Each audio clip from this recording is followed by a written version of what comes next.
That was whack. I don't know what the hell happened. Usually that thing just automatically starts. Bro, that was a dope intro, man. It was a good intro, but I'm kind of annoyed that it didn't it I'm just annoyed that it didn't start when it was supposed to. Whatever, it doesn't really matter. Oh, I got What's you. what's up, y'all? This is Skorch the Fears. We got my boy Mamadou on here. He is an absolute G, buying 2 houses a month, which is pretty insane. That's pretty freaking amazing. Keeping on to them, wholesaling a few houses a month, absolutely crushing it in the real estate game, guys. So I want to thank you, man. I want to thank you for getting on here and coming on to the podcast.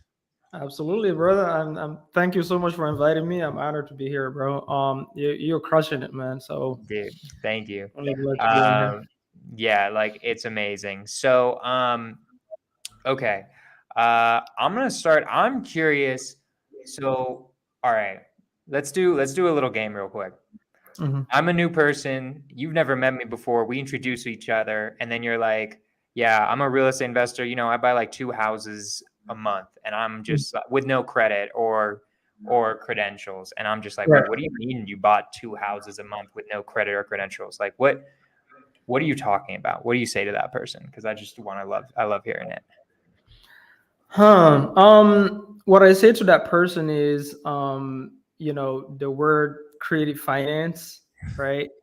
Obviously, and I'm probably going to explain and dumb it down and use the Walmart credit card analogy that pays more we always use this.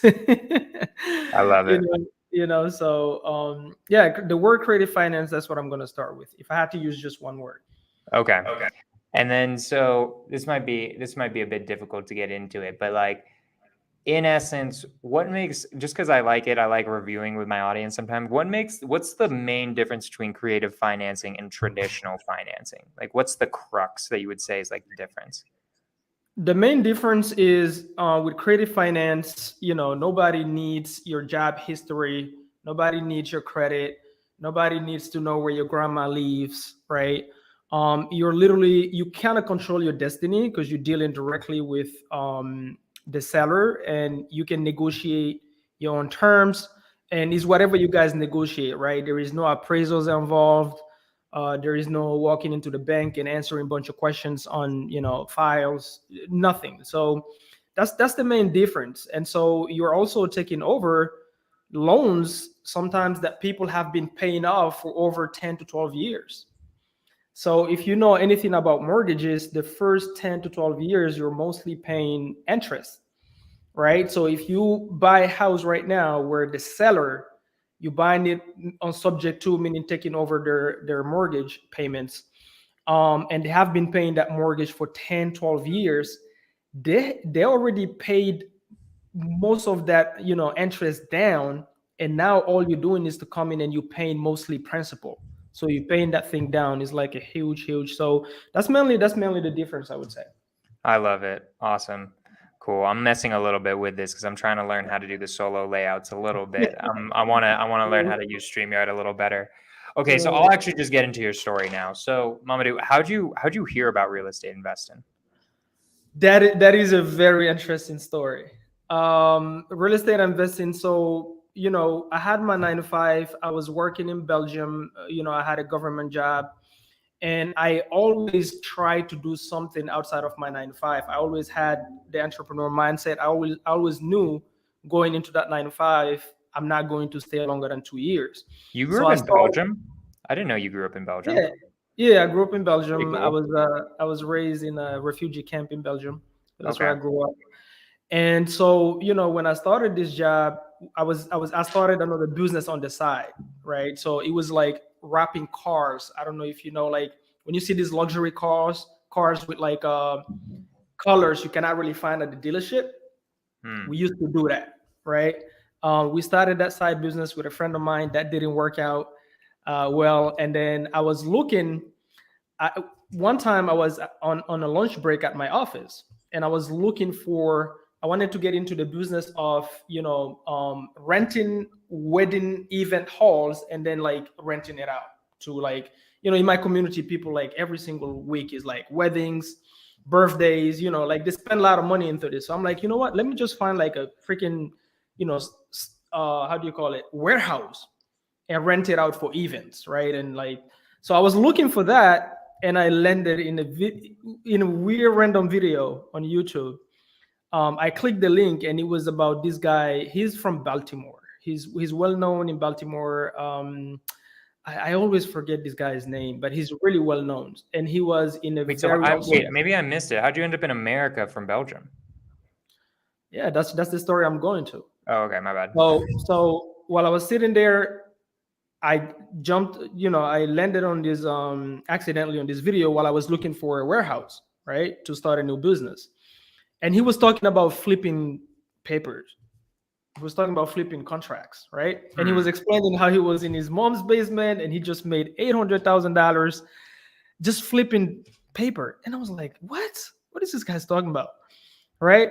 So now I'm in this rabbit hole of like, I need to know more, right? So I listened to the whole interview, 45 minutes, but it didn't click yet.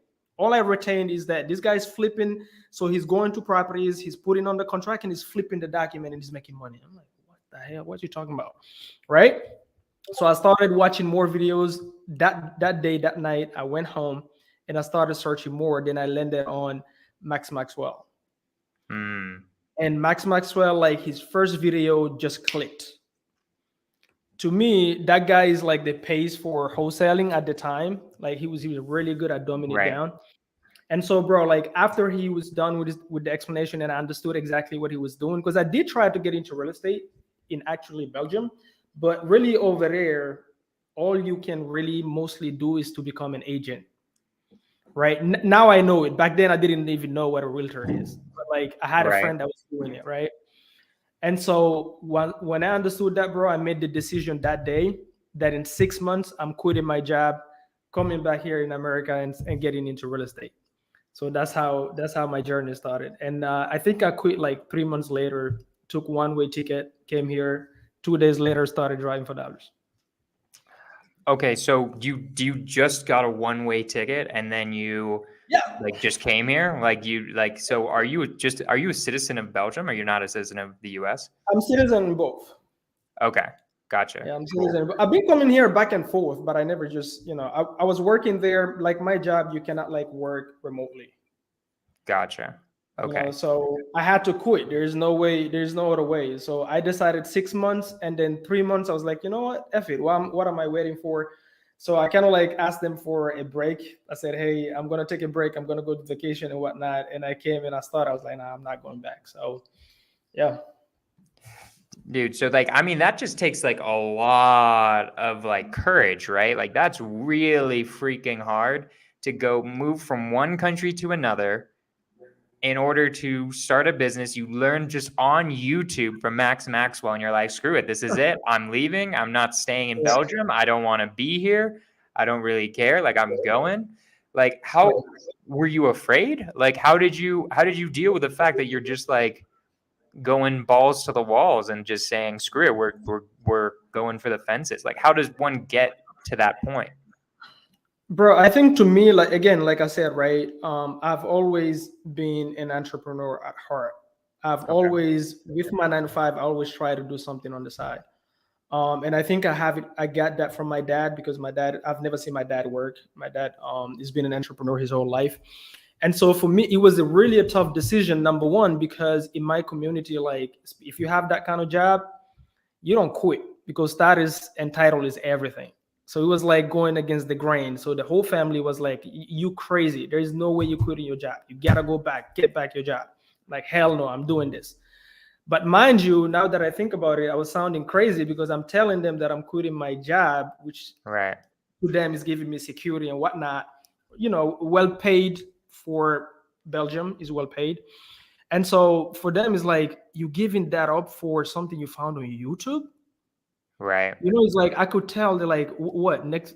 What are you gonna try to be next? Astronaut? Like, what's going on? Yeah, I mean, it sounds kind of crazy. Like from a non-real estate investor's perspective, they like my parents were okay with it because like I was like just living with them in their basement and I was a bum Yeah. doing nothing anyways. So they're like, okay, like, I mean, it's better than him doing nothing, right? But Right, that's right. crazy. You went like, did you think it was crazy? Like, what was going through your head? Or were you just like, nah, it's happening? Here, now that I think about it, it was really crazy. But you know what? Again, I told you I grew up in a refugee camp. Like I didn't grow up with my family, right? So Right. me and my family, we have a very different type of mentality because of the way I grew up. I grew up with all kind of communities and ethnicities and whatnot. So and then I'm also a school dropout, right? Okay. So I don't overthink stuff.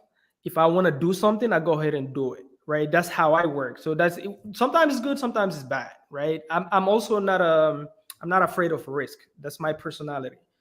But like my brothers and so on is completely the opposite, right? Is like, let's think about it, because before I decided to do that, Jonah, like my brothers, they've been trying to get into real estate for years, but their idea of real estate is let's save money and then start flipping.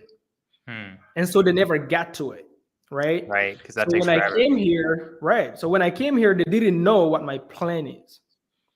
I just told them I'm coming in vacation, right? And then I'm gonna go back. So when I came, I started doing Lyft. Oh wait, you just told him it was a vacation? You didn't Yeah, tell so him that it was like actually forever? yeah, I did it. And so when I came, I started doing Lyft, right? That's And so so funny. because I heard Max Maxwell say that you have to do this thing called driving for dollars. And so when I Right. came, I was like, you know what? How about if I can make money while driving for dollars? So for me, Lyft was that vehicle, right? So I'll hop in, take customers, and then once I drop somebody off, I'll just drive around and look for houses in that area, Right. right? And so that's how I started. So they didn't know while I was lifting, while I'm on vacation, I'm like, no, I just want to discover the city, I just want to like visit and stuff. They didn't know that I was driving for dollars. And one day I decided, you know what? Let me take them to Panera Bread, my two older brothers, and tell them exactly what I'm doing. And I will never How forget long that ago day. was this? Like how long had you This been was doing that this until was in you told them? 2019. And how long, sorry, how long had you been doing it beforehand before you started? I think it was one month. 1 month. Okay, so that's pretty Yeah. you told them pretty quickly. Yeah. Because I had to, right? Because remember, like vacation more than 1 month. Like what job? What Right. job do you have, dude? Right? So it was time to tell them. So I took them to Panera. We bought coffee and we sat down there. And then I started talking about, hey, do you guys do you remember like when you're driving sometime on the road? Have you paid attention sometimes how you see these "We buy houses" signs? That's how I started the story. And then I said, that's what I'm doing. That's what I'm gonna do. So I'm going to do what is called wholesaling. So I went through it. I went through all that spiel. And so I have two brothers, which one of them is the oldest, and then the other one is like right after him, right? Right. And he was sitting right next to me, started scratching his head and looking at me. So for me, like I said again, I went through a different journey than my whole family. So they know I have never kept a job more than 2 years. I've always been that guy that is always jumping from one thing to another. But again, as entrepreneurs, I've noticed now through the journey that that's what we go through until we find ourselves and we find our passion. It's like we jump from one thing to another because we're trying to find who we are, right? Right. And so he looked at me. He was like, dude, go find a job or something. Like, what are you talking about? Like, we've been here for years. People that do like those signs is multimillionaires. Those people are buying houses cash. What you talking about? What you talking about, right? I was like, no, they're not. They're not. They're actually just putting on the contract. And then I got excited.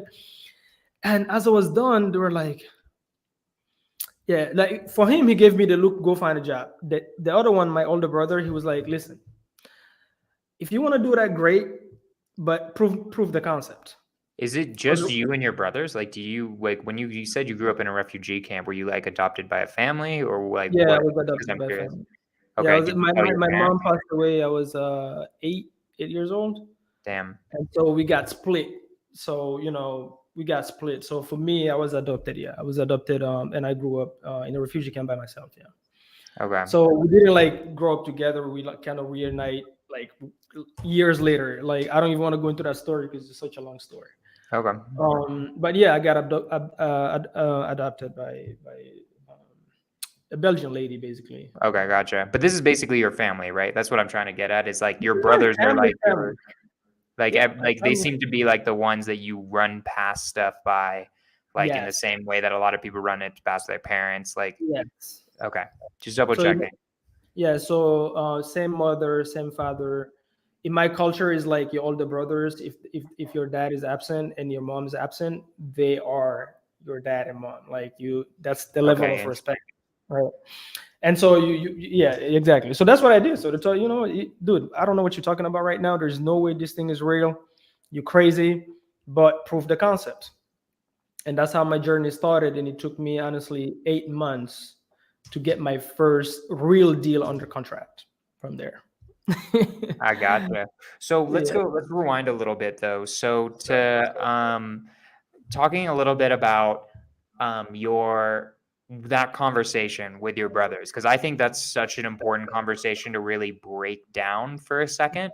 for all of like the listeners, because I think those conversations make or break a lot of people. Yes. Certain people get riled up by those conversations. I can already tell you're one of those people for the fact you did it before even talking to them, right?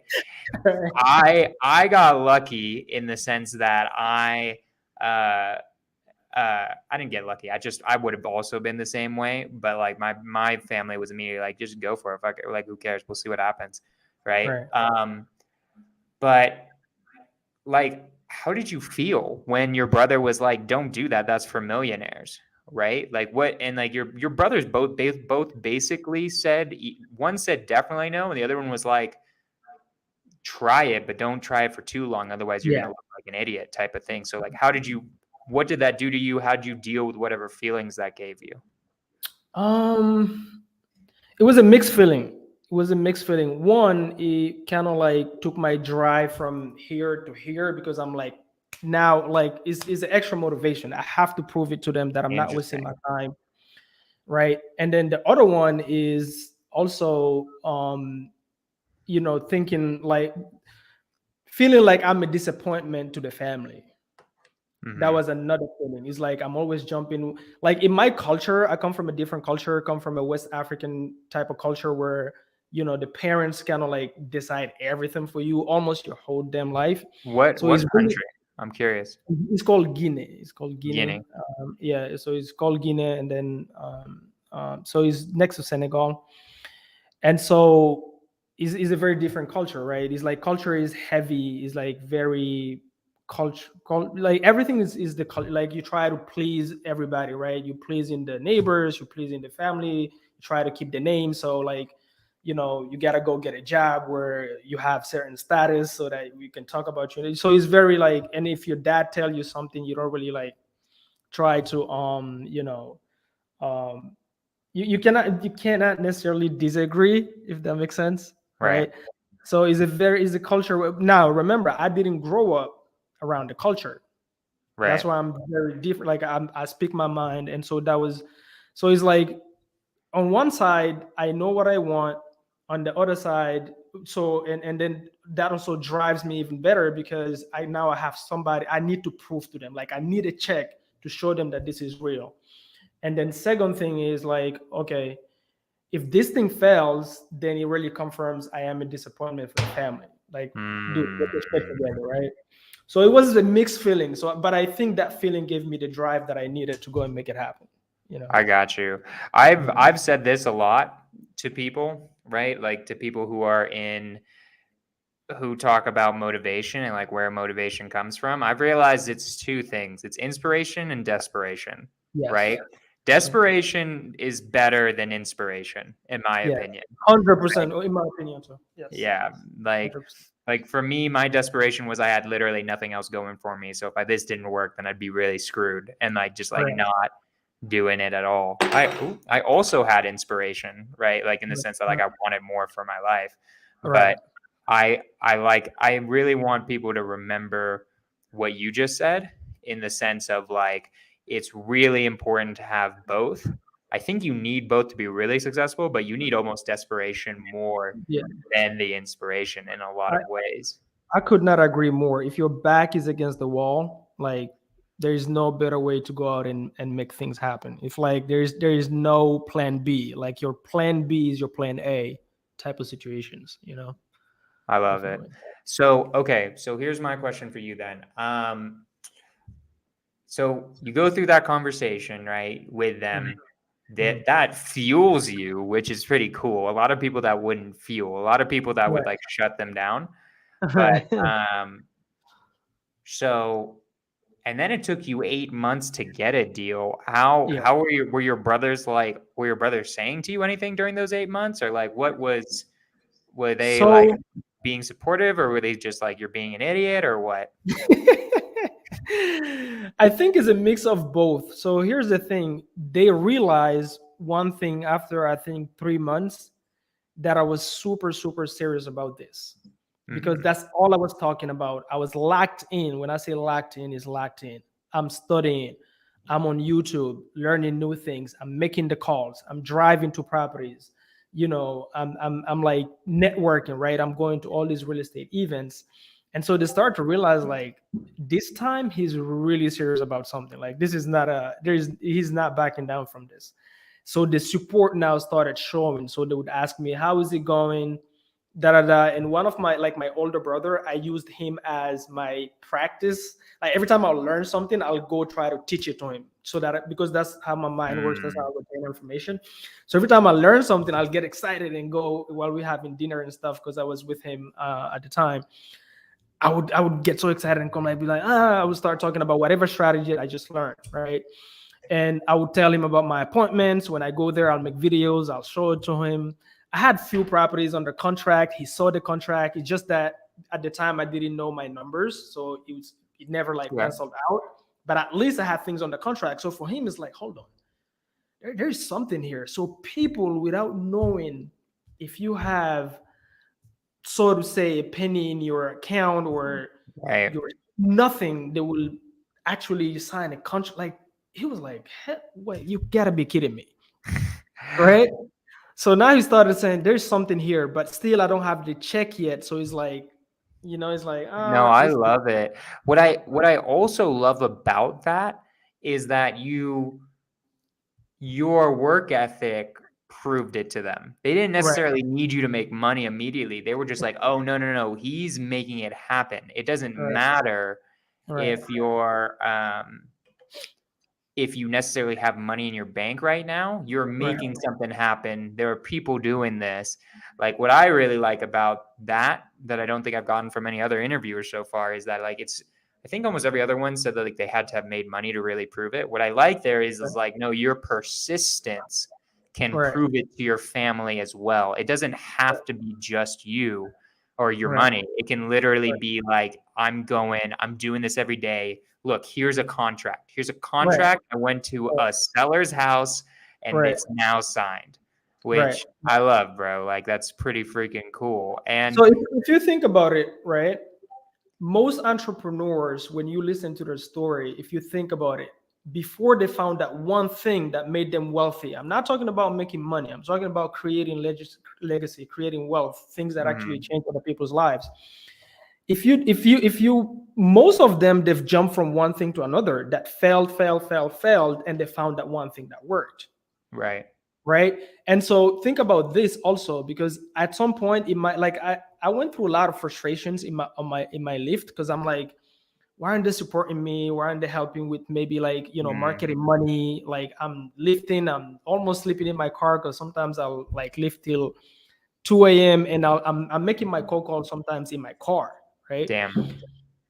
And so sometimes I'll be on the side of the road like, why aren't they giving me like maybe 1,000 so I can afford at least those applications, like, like that you drive for dollars with. I'm blanking on the name I'm now. liking There them was, also. I yeah. never used them. Okay, so deal machine Deal at the time. machine. Okay, so and then I caught myself. I was like, listen, number one, you deserve the name Jack of all trades. Your family know you for years. You always jumping from job to job. Why? Huh. Because I'm never satisfied. Like I'm never satisfied staying at a job. I get bored really quick. I hate punching a clock. So after 2 years, I'm out. But I'm always the best employee though, in every job I've been. But after Mm. 2 years, I'm out. Right. So I've made that name to myself, to my family. So I had to catch myself and say, you know what? You actually deserve them not believing you, because Hmm. you created that name for yourself.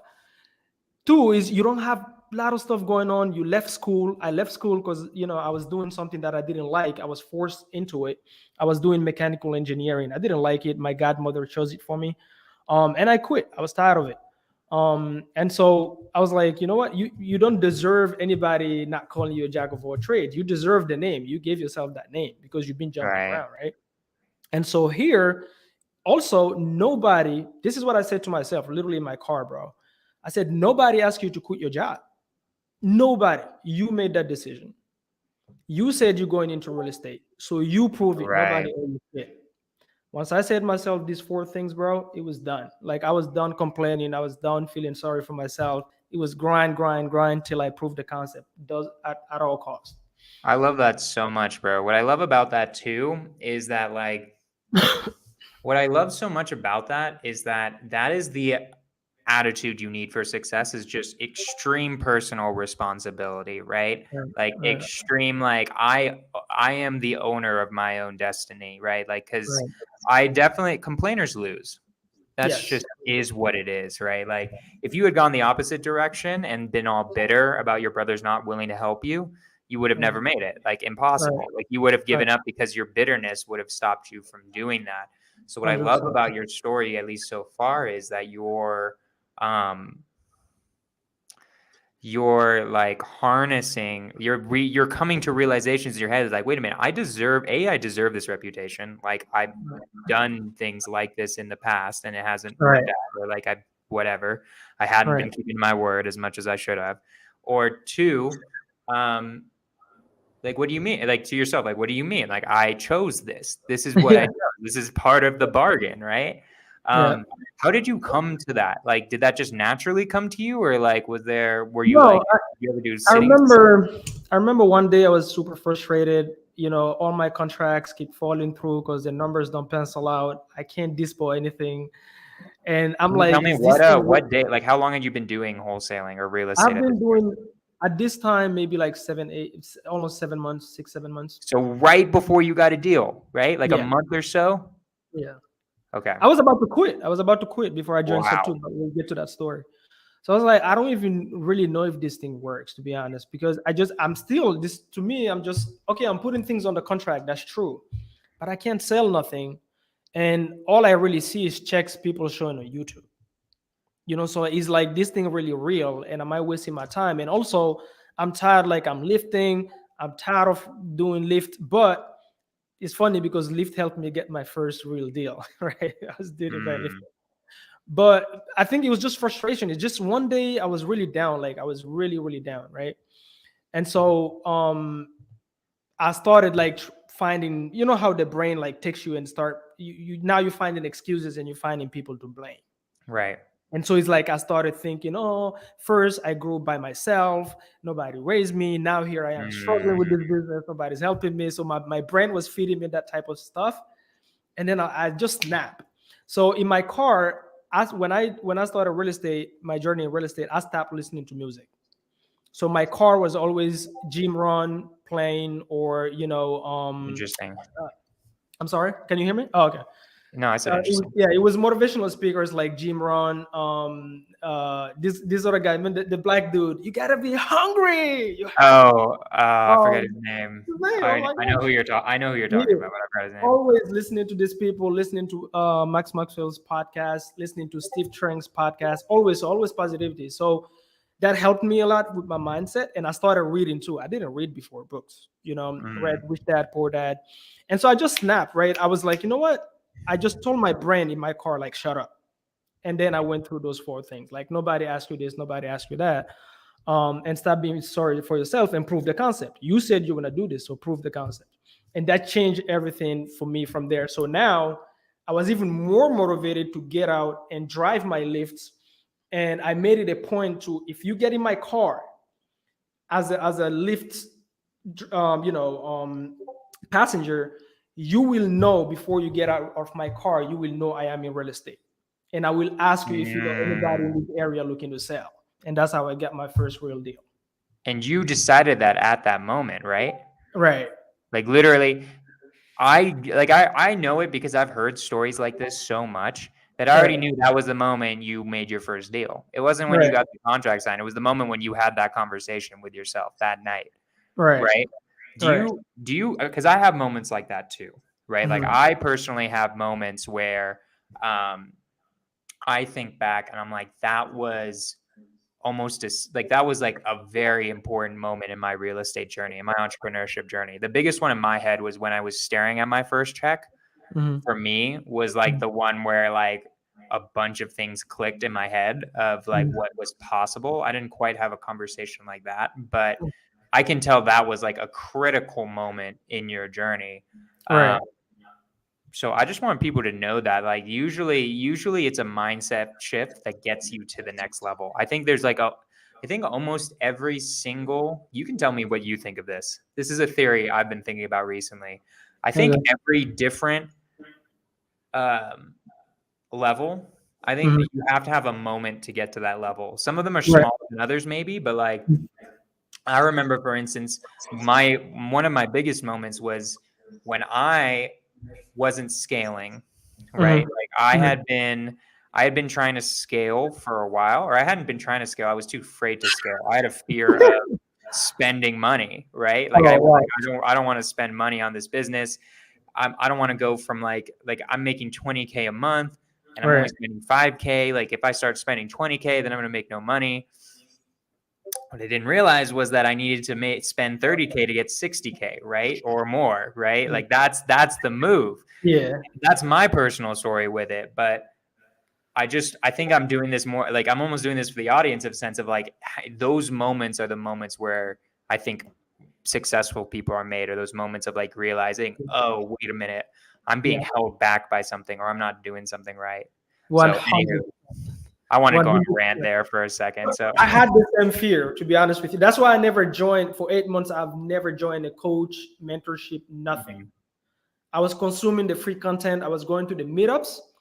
And so actually shout out to Brandon Nuss. He's from the market, the PA market.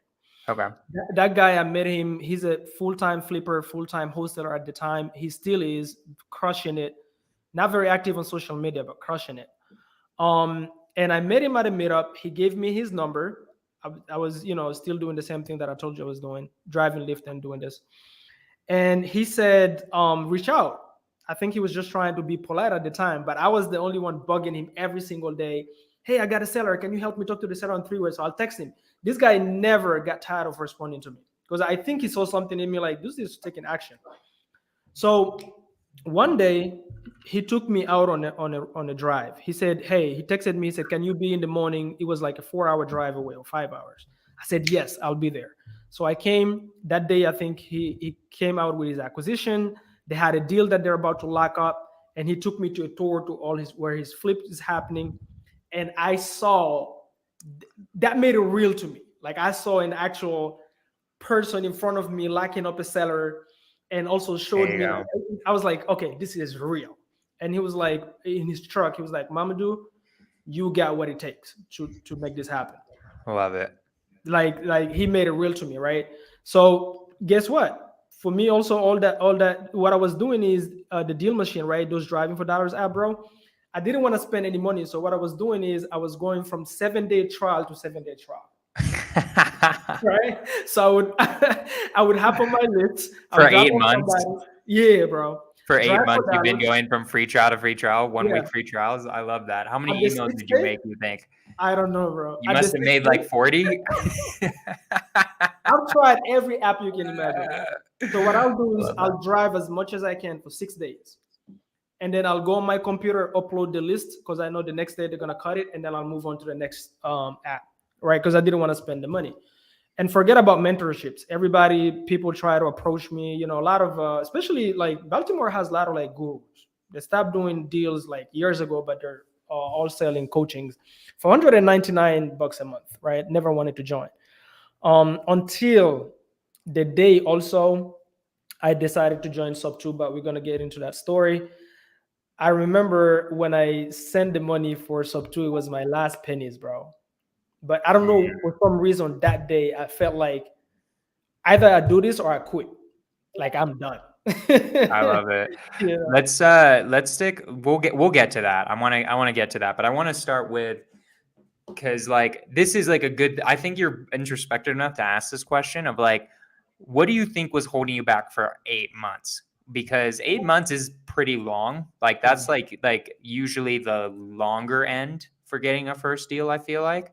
The longest I ever heard was a year and a half, and I was like, that means you were doing something wrong if it was a year and a half. But I think the average I would say is 4 to 6 months. Yes. So I'm curious, like, was that what was holding you back? That fear of spending money? You think that was it, or Yeah. was there anything else? That was definitely it, because all I was doing is driving for dollars, doing free skip tracing on truepeoplesearch.com. I'm not even paying for skip tracing. Right. And then I'm hand dialing. I don't even have a dialer, right? So I'm hand dialing all these numbers when I'm cold calling. And so spending money was like, and then this mentorship, I don't know what's real, what's not. I'm like, this has to be a scam. I don't have a check yet. I don't think this is real. You know what I'm saying? And so I was very afraid to spend a penny. And I just had my daughter who's 3 years old now. Oh, And damn. so I'm like, you know what?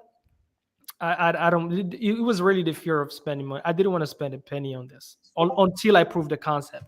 But now that if I had to go back, I realized if I spent the money earlier, I would have probably gotten my deal with the action I was taking way earlier. But Right. here's the thing also, bro. I'm a huge believer in God, and I believe God take you through journeys for a specific reason. So I believe also everything come at the right timing, because here's the deal. I've networked with people when I first started that got their first deal with 2 weeks in, 3 months in, way shorter than me. Right. But guess what? They got spoiled by that deal, thinking it's so easy. Mm, And then they spend 3-4 months without a deal and they quit. Today, those people are not doing business, trust me. yep. Right? So for So me, if I true. have to go back, that grind, that 8 months gave me the tough skin that I need, the resilient that I need. And I've learned so much that I was ready for that next big thing. Like I was ready. I I've made love so it. many mistakes. It's like, what else? I love it so much, bro. I mean, like, I can't even. That's so crazy. Like, it's so hard in my brain to be like, you made $10,000 or whatever, and then like you got lazy because you thought it was easy. Like, it's people are just insane to me, dude. Like, it's nuts what's Well, happening. think about it. If you just got in, everybody's saying how hard it is, and 2 days, 2 days, what happened is you spend, you don't realize how fast it can go. You spend that Right. money. People get excited. They hire 2 VAs right out the gate, or 4 VAs, and they've never managed a team before. They haven't even cold called that long to build the knowledge they Right. need to train anybody. And so you spend the money, and by the time you realize the 10K is done, and now it's taking you longer to lock up the next deal, is like, holy cow, was this just a luck? Right? And now you're true. And also, what I tell people, bro, is like, if you're lazy in your 9 to 5, if you have a 9 to 5, I don't care if you hate the job or not. If you're lazy, you're going to be lazier as an entrepreneur. Do Hmm. not think for 1 second that if you're lazy at your 9 to 5, you're going to crush it as an entrepreneur. What I mean by lazy, I don't mean lazy by hating your job. What I mean is you're always showing up late. You only do what you've been asked to do, like the bare minimum. Like entrepreneurship, bro. Like I used to work from 3 a.m. Not 3 a.m., 5 a.m. to like 3 p.m. Dude, right now I have no hours. Right. No hours. I don't even count the days. Like sometimes on Sunday, I'll be asking around, like, what day is it? Because I'm not keeping track. It's like I love it so much, and I'm just going, just going. I don't care what time it is. You know what I'm saying? So that's another thing with people too. It's like you've been lazy all this time. You just heard it's so easy, zero money, get into it. You can make 10K a month, flipping a contract and you get in. It's simple, but it's not easy. And then people realize, oh, I really got to do the work. So I really have to pick up the phone. I really have to talk to like 50 people. Right. It's like, oh my gosh, really? Can just somebody just give me a deal, please? Right. No, I feel you, man. No, I 100% get it. Yeah, like I mean, it's just wild. Like it is insane how I've Yeah. seen how people come into the game and then leave it. Like I don't think we need to get into all of Yeah. that, but so okay, you have that moment, you start talking to every single person that comes in your lift, you let them know you do real estate. Yeah. So let's start from there. Yeah. So the way I start that conversation, so here's what I used to do. I used to go to BWI Airport, that's in Baltimore. And if you go to the airport, if you lift in, you have to wait sometimes like 1 hour on the line. When to get to basically get a customer. That gives me time to like cold call my driving for dollars list, right? And so what I decided to do, I forgot if I picked it up on a book. I think it was a book. It was talking about a 3-feet rule. I think it was the Burr book from the Bigger Pockets guy. Okay. And he was talking about the 3-feet rule. What that means is if somebody is 3 feet away from you, never let that person leave without them knowing what you do. Because that can be a next opportunity. That can be a referral. That could be a private lender. That could be your next contractor. That could be whatever. That could be your next, real estate attorney, whatever. Make sure you say hi, you talk to that person and introduce whatever, however you spark the conversation. So I decided I'm going to apply the 3-feet rule in my car because I'm always lifting. I'm always driving somebody. And so when people get in a lift, especially most people that just finished their 9 to 5, they're like exhausted. Most people hit their 9 to 5s. So it's easy to spark a conversation. Just the way that they just get in your car and they sit and they just go like they're dead, right? All right. And so I decided I will always start by asking all about them first, never about me. So it's like, hey, how was your day? How was your job? Oh, what do you do? Talk about their job, maybe whatever it is. And I decided before they leave the car, they will know what I'm doing and they will ask me my name again before they leave, right? Then I will know we had a great conversation. So I started playing with that game. So every time you get in my car, I will find an excuse to spark a conversation. Always worked. And then before they get off the car, it's always like, what's your name again? Mamadou. Great. It was really nice talking to you today. It doesn't matter if I got a referral or not. But one of those that I picked up in BWI, bro, I dropped him off really not far from the airport. We started talking. He liked, after his story, he liked my story. So when we arrived at his destination, we literally stayed in the car and kept talking a little bit. And then I was showing him. So at the time, what helped me is every time I would walk a property, I will always take videos and pictures, right? And so if you're my car, I'm telling you I'm in real estate and I'm doing lift. So I'm doing lift full-time, I'm doing real estate full-time. I can explain and show you actual videos and stuff, right? That's I used to like literally show them on the phone. And so I explained to the guy, and I was like, when I was done, he was like, oh, super interesting. I always wanted to do it, but never get the time. Blah, blah. I was like, okay. I was like, do you know anybody in this area that is looking to sell maybe a vacant property? He was like, yes, drive straight 2 streets away, turn on your right. As soon as you turn on your right, there's a vacant property on the left. That property has been vacant for 2 years. 2 years. We don't know who, the guy left 2 years ago. I was like, done. Thank you so much. I forgot to ask the guy his number because I used to tell them that if we get a deal, which I learned, I think from a Max Maxwell podcast, that if you get a deal, you pay them a referral. So I forgot to get his info to do that. And so I saw the property, pull up my 6-day trial, 7-day trial app. I skip trace the seller right there on the spot, bro. I didn't wait to go home, put on my favorite short, nothing. Right there, I pulled up, skip trace the seller, couldn't get hold of him. I tried every number you can think of. So what I did is this. I went on truepeoplesearch.com and I started looking for family members that have the same last name. You know how it gives you like potential family members? Okay. I started calling those people. Bam, bam, bam. And I ended up landing on his daughter. And what happened is this guy was a general contractor before, and then he fell and he hurt his back. So he was at the hospital for 2 years and he, left the property. Obviously he's behind, back then I didn't know what a pre-foreclosure is. So it was like a pre-foreclosure apparently. Right. And so he was behind, he left the property. He cut off his number because the bank is harassing him. And now he lives with his daughter.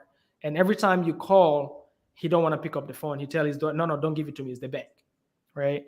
And so I call and I speak with the daughter and stuff. When then she was explaining all this, dude, I don't know what she's talking about. I just know there's something here. She's saying, my dad don't like to talk to people because of the bank, but if you can do anything with it, go ahead. The property is yours, but you have to deal with the bank. He doesn't want to talk to the bank. I was like, listen, he will never have to deal with the bank. We'll deal with the bank. I just need to talk to him 5 minutes just to understand what's going on. Then he gave me all this story. I'm not going to go through it. A very long story. Basically, just, bankruptcy, cannot afford the payments, left the property. For Right. him, he left the property. He thought the bank took it, which is not how it works. As you know, there is a process, especially in states like Maryland. It takes really long time to foreclose on somebody. And so when we finished the call, bro, I went on Facebook and started looking for help. Guys, I have something who can help me. I don't know what to do. I am lost, but this is a deal. And somebody from Baltimore, his name is Brandon, he reached out, and we were able to, lock it up under contract. Ended up being a short sale. So we did what is called an LLC assignment. That was a $68,000 assignment. Woo-wee! And that was your first one? That was my first contract that went through. Yeah, that was Dude, my what yeah. a story. That's pretty sick, bro. Dude, Yeah. I also don't know if you can see the comments, but you're getting love here from like I'm several not. different people. Oh, Marco, boom, boom, boom, bro. Dude, like great people that are like giving you some love. So I thought I'd Thank take you, a moment guys. to give it to you. Yeah, Margot, like he's the one who made that intro, by the way. Oh, Fun fact. Marco. Yeah. Marco, yeah, Marco's my guy. We're working on a few deals right now. He's a Okay. dope dude. Yeah, Okay. Cool. So that's an amazing story. I love it, bro. What I mean, you split that 68K, so you got 34K? yeah, we split that. We split it actually in three Who was the because third what? person? Yeah, in three. Unfortunately, so I didn't know anything. Remember, I'm new. I don't even know what a purchase and sale agreement look like, bro. Like I don't know. It's So okay. so I called this guy, and to be honest, I'm not mad at him, but he wasn't very Fully honest honest. about him being new. So he also went and reached out to a lady that is scamming people in Baltimore selling short sale mentorships. And so she locked him on a contract saying that she gets 50% of the deal and whatnot. And so it was three ways. I found it out last minute when it was time to close. It was nothing I can do. So I was like, you know what, whatever. It's just the proof of concept Still is money. here. Get it. It is what it is. Yeah, Yeah. I get it. Cool. So you got a bucket load of money. What next? So here's the thing though. Before that deal, bro, like before I got the check on that deal, I actually that's the week that I joined Sub 2. Right. So it's like, yeah, it's another crazy story. So I actually Wait, tell me that story. I want to hear. Wait, let's back up then. I want to hear the story of you joining Sub 2 because you hadn't gotten the deal yet, and then you joined Sub 2. Sub 2 is like, it's like a couple $1,000s, so like, or like more than that. Like, so like, what? Talk about that a little bit, bro. I paid with my last Lyft pennies. I picked up somebody. I forgot. I think I picked him up from Baltimore City. Then I dropped him off somewhere. I don't know where it is. And at the time, I had a conversation with Brent Daniels people, TTP. Okay. And I wanted to join. Like 3 months later, I was still procrastinating to join them. I'm like, this is too expensive, right? I don't want to spend all this money right now. And then that day, I think 3 days before the day I joined Sub 2, I discovered Pace on Steve Trank's podcast. Accidentally, I just landed on this dude. And he was, dude, when he was done talking, I was like, holy moly. I was like, this is it. This is it. I was like, all these sellers I was talking to, I couldn't help them. Cashes wasn't an option. It wasn't working out. And everybody I call in Baltimore is telling me, stay away from those. Those are too complicated. This is the solution. I was like, yes, right? I got so excited, bro. And I started following Pace. And then I think a day later or something, he had like a 16-hour Facebook Live for free where he was like, when was this? When did you join? Bro, I joined in 2020. Okay, nice. Yeah, OG stuff. I love it. Yeah. And he was doing this live, and on that live, he was literally breaking it down, giving people scripts on how to talk to sellers and whatnot. And guess what? While he was going through that, I had a deal locked up cash in Baltimore City that I couldn't dispose at all, bro. I had it locked up at 78K. I should have locked it up at 40. Okay. That's how bad it was. But the lady owed 75. Gotcha. She was a single mom and she needed 3K to move on. She was moving out of state. And so for her price, it was a for sale by owner. So I drove Lyft and I saw the sign on the yard. And that's how I got in touch with her. And so I couldn't dispose. This lady was mad at me, bro. She literally even blocked my number. Damn. She legit blocked my number. And so when I heard Pace on that call, I dropped off the live on that Facebook live and I called the lady. I said, listen, I called her with my brother's number, literally, bro. I went with my brother's number. I called it. I said, listen, I have a solution for you. We can just take over your mortgage. She was like, Right. what the hell are you talking about?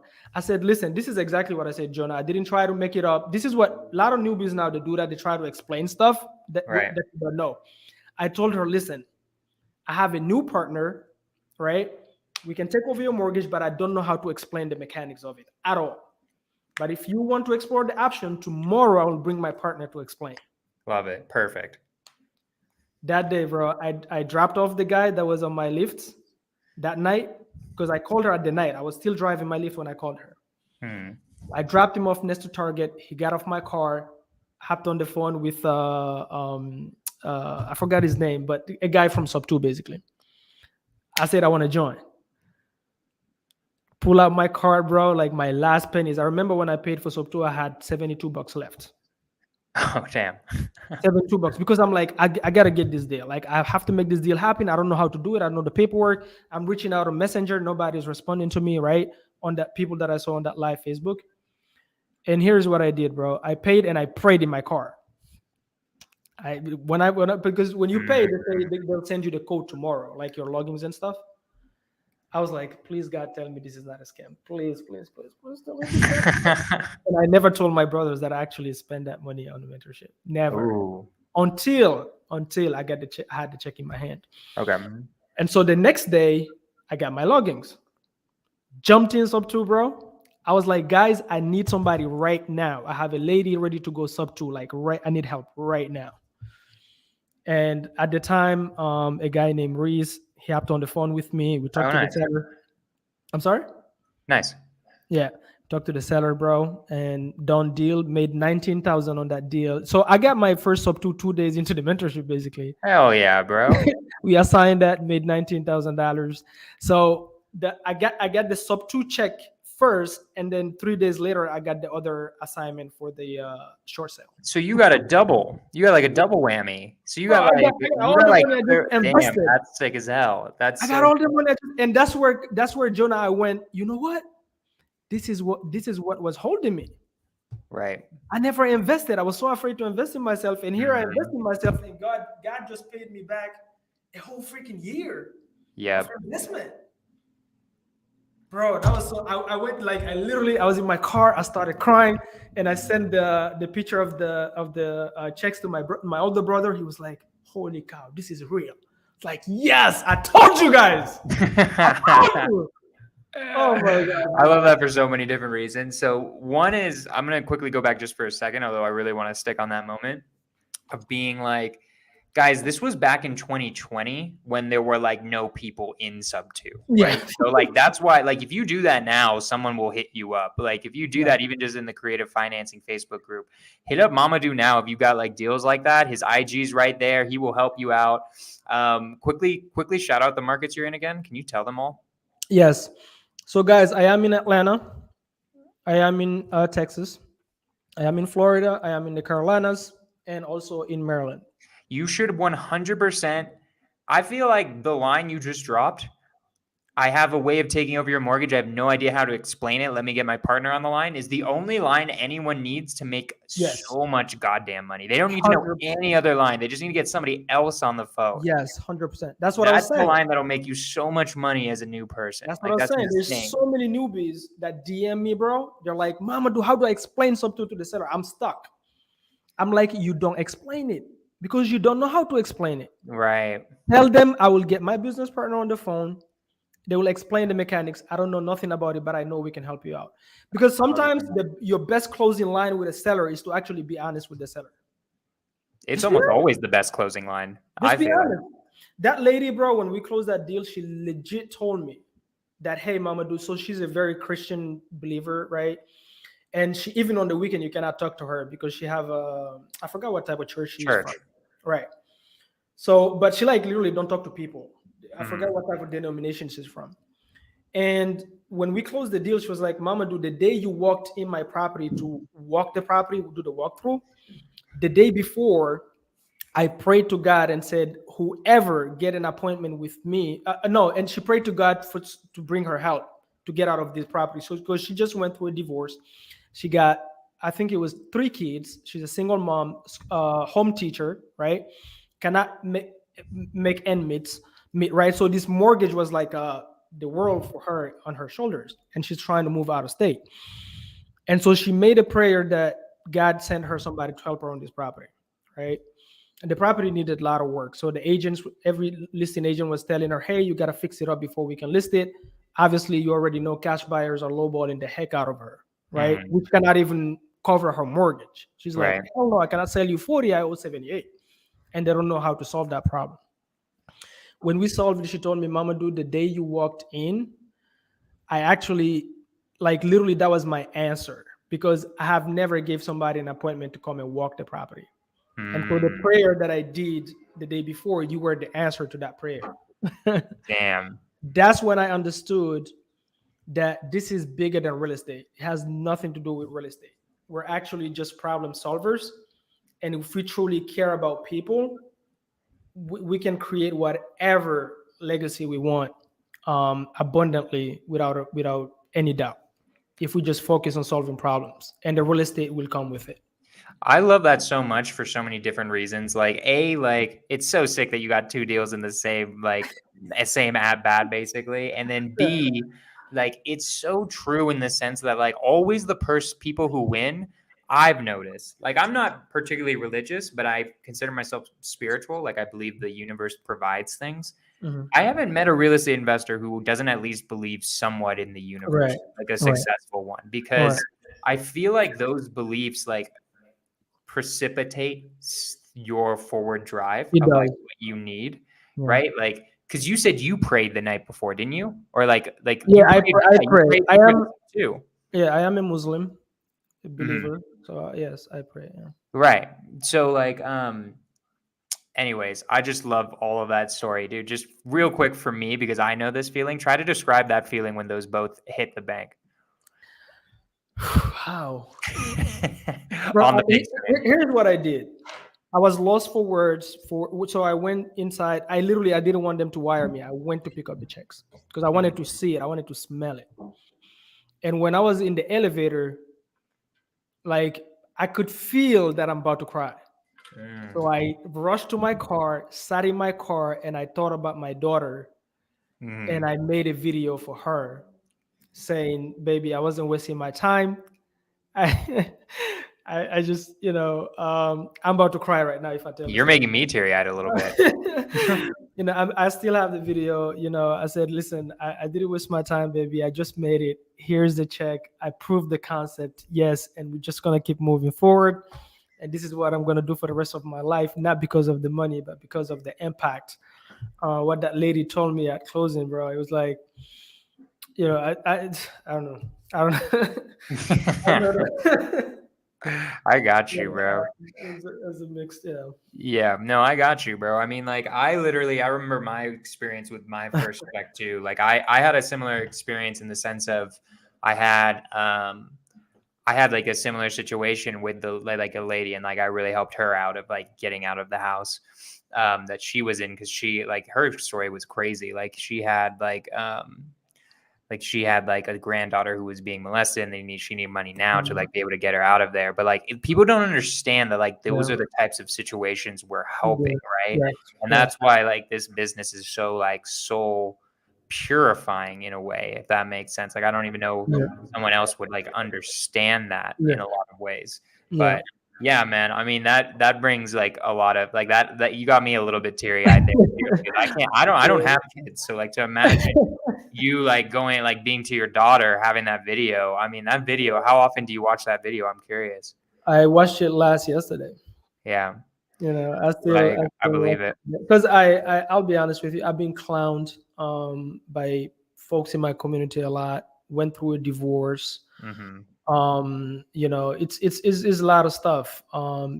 Family kind of like hammering. Just when people think you and shit and literally tell it to you to your face, and you just now you found that one thing that now people are coming to you. Now you're the expert in that field. I don't know. I can't describe the feeling.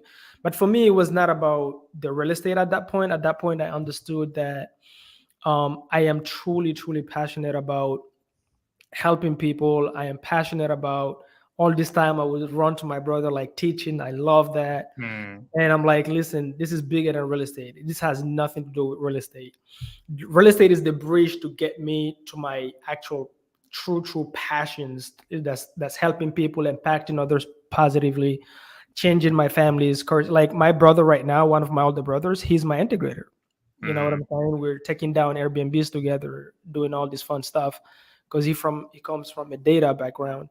My other brother is kind of our bookkeeper because that's his in finances, that's his stuff, right? And so it was just a beautiful thing. It's like now, and also, dude, I cannot wait to teach my daughter this stuff. I cannot right. wait.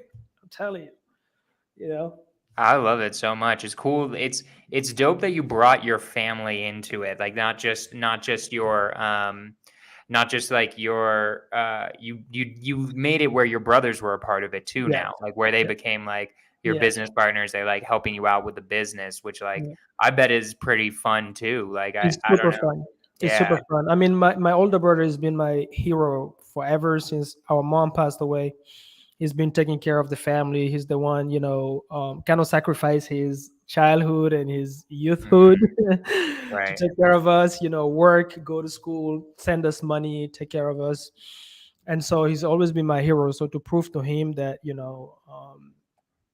that, hey, I'm making something of my life, but also something that is going to actually affect everybody, in our circle, in our family and beyond, right? Because my brother literally, he told me one day, he said, um especially after I joined sub 2, bro, he noticed I changed as a person.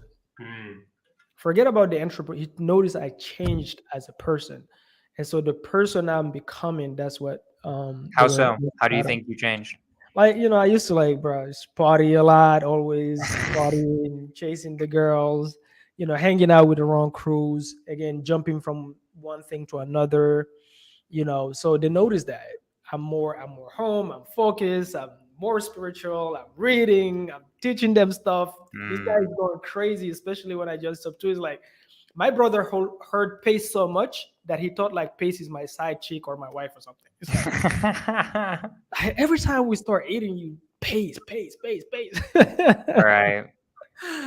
Yeah, so, He's changing lives out here, man. Like, I mean, I won't lie. Like, I had a similar experience with Jamil and Pace because I'm a student of both of them, right? And like, I had my mindset one with Jamil, and I had like, I had several with Pace too. But like, those guys are like, just it is insane. They're making me realize eventually I'm gonna want to start a community, but yeah, not for the money, but just for yeah, like, holy just for the Jesus, yeah, look at yeah, how many people they've changed. yes, And yes, like you and me have changed lives within yeah, their communities, right? Like yeah. I've seen you doing all sorts of stuff. I know you're helping people out. I know I'm helping people out. Like I think the best feeling I've ever gotten, Mhm.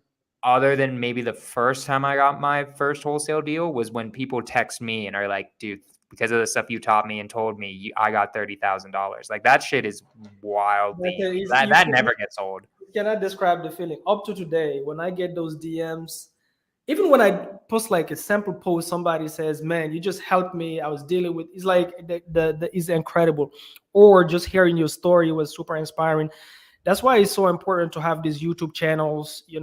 Post on Mhm. social media. Somebody need to hear your story. You never know who you inspire, right? And so when I joined Sub 2, bro, that's where my momentum really started Right. because I realized this is not about real estate. This is about who you become through your journey. This is about how many lives you can impact.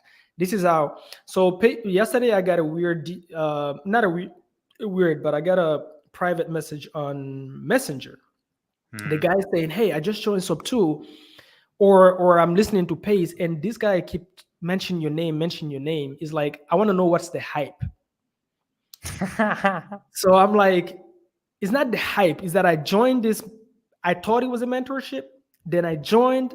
Then I realized after the first Zoom that this is actually a community. Right. And I realized that actually the mission is this guy is building leaders so we can go out in the real world and build other leaders in real life. Right. Dude, that was it for me. So when I joined, it was like I learned, I go back and help somebody. I learn, I go back and help somebody. And that's how Pace kept mentioning my name, because I took from the community and I gave back too, and still giving back and still taking and still giving back. And also helping others that are not even part of the community, right? Because that's what a leader does, right? So for me, it's a no-brainer to go out of the box and create a community, because that's what Pace wants us to do. Build your brand, create communities, change lives, give others, uplift others, right? That's what it's about. So that's the thing that got me excited. It's like I'm truly passionate about this stuff. I love it, man. Like I so 100% agree. So just real quick, because I want to like, usually I only go an hour, but I'm going to give you an extra like 10, 15 because you're just Let's freaking go, crushing guys. it right now. But yeah, man. So joined sub 2, feeling great, had that happen. What happened then? Like, what was the rest of your journey? Like, I know, like, did you have any other mindset barriers you had to deal with, or like, what? Yeah. Tell me a little bit more about your evolution and what happened after those 2 deals. So when I joined, the most important thing that I had to do is to, by listening to Pace, I realized I have to sit down and know who I am and why did I get into this business in the first place. And so I realized, listen, dude, like wholesaling was cute. You just proved the concept. You just did 2 deals. I think I wholesaled 3 deals at first. Mm-hmm. And but you just quit your 9 to 5. I'm sick and tired of driving Lyft, not because of Lyft, but I just like, I'm tired, bro. I'm tired of driving until 2 a.m. and sometimes, especially in the weekend, people that don't even put deodorants in your car, bro. You cannot even breathe. Right. You know, it's like I'm sick of it. So I decided, you know what? Actually, the reason I got in here is cash flow. I want cash flow. Like I am a buy and hold investor. Mm-hmm. I was listening to a podcast, and I remember it was the guy's name is Brian. I forget what his last name is, but he's a huge investor in Houston. And he was speaking about his journey, how he used to make 6 figures at his job, and he was wholesaling aside, right? And he decided, you know what? I want to replace my 6-figure income with passive income first before I quit and get into real estate full time.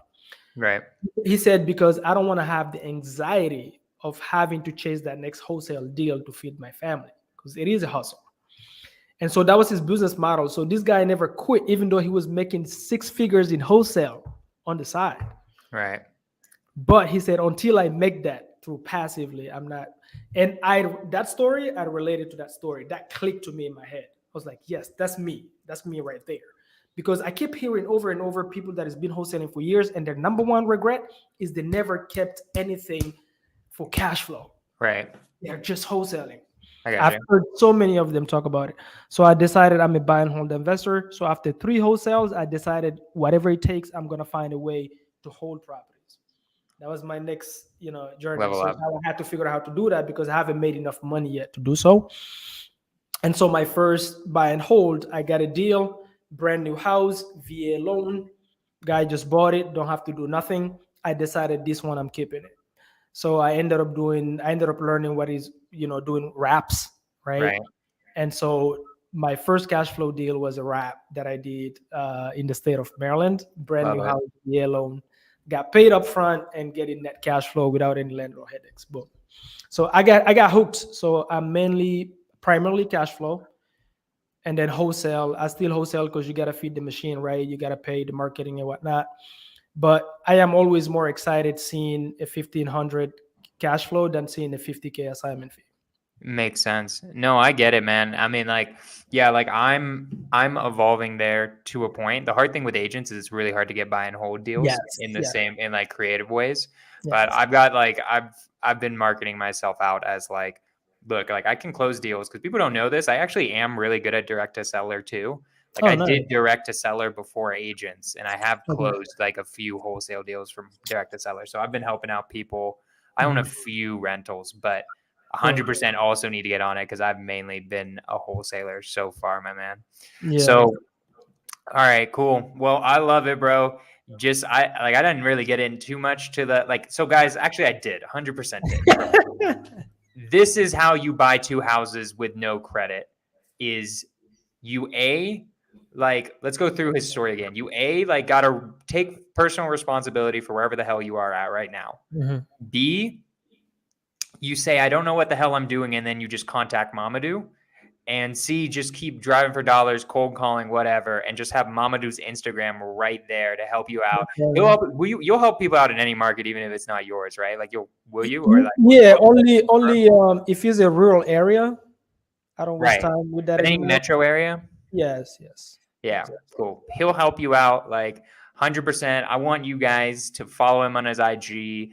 Mamadou, what else do you want to plug? Is there anything else you want me to plug for you right now? Guys, I mean, go to my YouTube channel, subscribe. How do they find it? Yeah. They can find it. The link is in my Instagram bio. Okay. So first go to @realestate.dialio.